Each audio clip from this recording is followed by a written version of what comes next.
it's like I am in the Bible, you know, with the ሁሌም ኢትዮጵያ ስመጣ በመጽሐፍ ቅዱስ ላይ ያለችውን ኢትዮጵያ በእርግጥ ያየው ያህል ነው የሚሰማኝ። የፊት ገጽታችሁ፣ አለባበሳችሁ ሁሉ በጥንታዊ ስዕሎች ላይ ያለውን አይነት ምስል በሰው ላይ ስለመመለከት ደስ ይለኛል። የኢትዮጵያ ሕዝብ በጣም ሃይማኖተኛ ነው። ከዛ ባለፈም በጣም የዋህ ሕዝብ ነው። በአጋጣሚ ኢትዮጵያ መጥቼ በእግር እየተጓዝኩኝ የምሄድበት ጠፍቶኝ ያለሁበትን ስጠይቅና መሄድ የምፈልግበት ቦታ ጠቁሙኝ ስል እስከ ቦታው ድረስ ያደርሱኛል። የእናንተ መንገድ ወደዚህ ነው እንዴ ስላቸው አይ አንቺን ለማድረስ ነው ሲሉኝ በጣም ይገርመኛል። እናም በጣም የዋህ ሕዝብ ነው።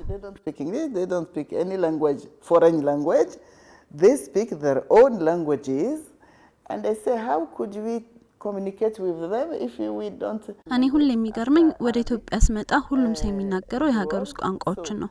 ታዲያ አፍሪካ ህብረት መቀመጫ የሆነች ሀገር ህዝብ ሌላ ምንም የውጭ ቋንቋን እንደ መደበኛ መግባቢያ ቋንቋ ካልተናገረ ለምን አማርኛን የአፍሪካ ህብረት የመግባቢያ ቋንቋ ማድረግ አልተቻለም እያልኩ ከራሴ ጋር አወራ ነበር።